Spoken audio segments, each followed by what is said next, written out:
Could you tell me a little bit about some of the artists that you work with? You mentioned Lil Baby, you mentioned Nicki Minaj.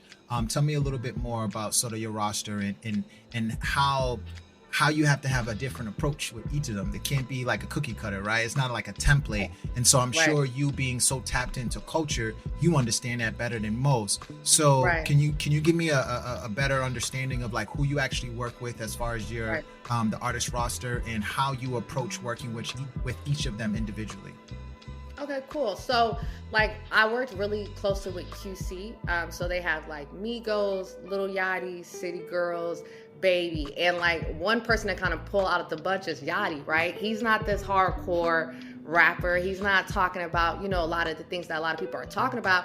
And he has kind of a unique style, right? He's colorful. He doesn't mind having his nails done. And I think he takes a complete different approach to hip hop, right? Because his fan base, I go to his shows and it's insane to see the kids in there. It's not just who you would think. Like, he has fans from everywhere, from just older, younger, just all over the place. And I think for me, having to be able to understand that this artist isn't just in one lane, he's in multiple lanes. So how do we kind of create different ideas that he doesn't feel like it's only speaking to one demographic of his fan base, right?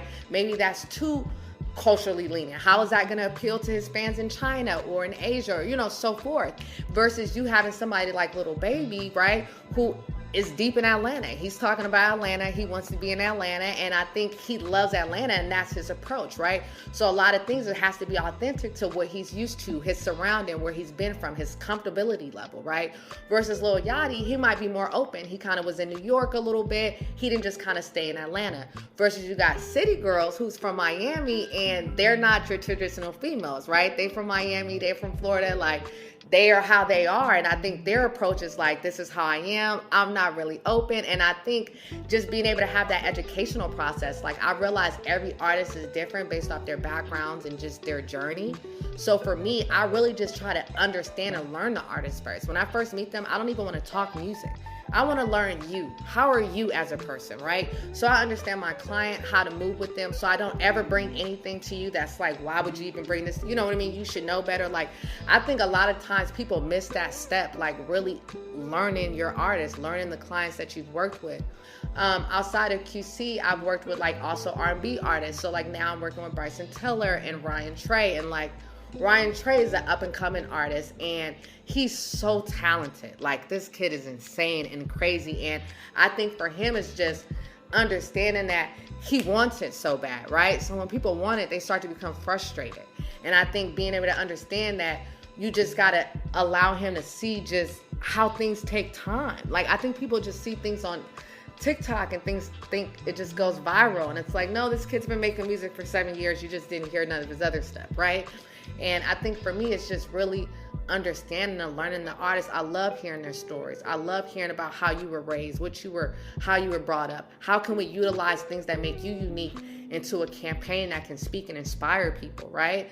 So that's just definitely something I feel like my approach to different artists is really taking the time to get to know them. These people, like artists, they're literally like, no one asks me how my day is. No one asks me my struggles, what I went through, like how I am as a person. And I think that's so important, because how can I sell your music and put it out to the world if I don't even understand you? You know? Right. And I think that just, that level of empathy and just humanity of each other, right? Like, because I think we don't ask each other that. Like, when we ask someone how you doing, do we actually mean it? Like, are we actually ready for that response? Right. And it's like, even if they said, I'm not okay, what are you going to do? Right. Mm-hmm. Like, even if people felt comfortable even opening up about their problems, like, how do we even offer a solution for that person? Like, I was just watching a podcast. It's called Pivot. I don't know if you heard of it. Mm-hmm. And they just did what an NBA player, I can't think of his name. And he was saying, how much do people got to cry out for help until y'all help them? Mm-hmm. And I think that's very important. Like, we have to understand that we're all going through things. And I think a lot of the times these celebrities want to be seen as people. And I understand that. I've never been somebody who's kind of been celebrity shocked. Like, oh my gosh, this is whoever. I've always seen them as normal people. And I think that they care about that the most. When people want this one version of you, they want to just see you dolled up and they just want you to be this one person. You start to respect the people who are okay with you not having to be on that stage. You know, Mm. do people be okay with you just being who you are in the comfort of your house, not wanting anything from you? I think that's important, especially in a world where you got fans like, you don't post anymore, or what's going on? You don't love your fans. And it's like, no, I might be going through something. I might, you know what I mean? And just understanding that they're human.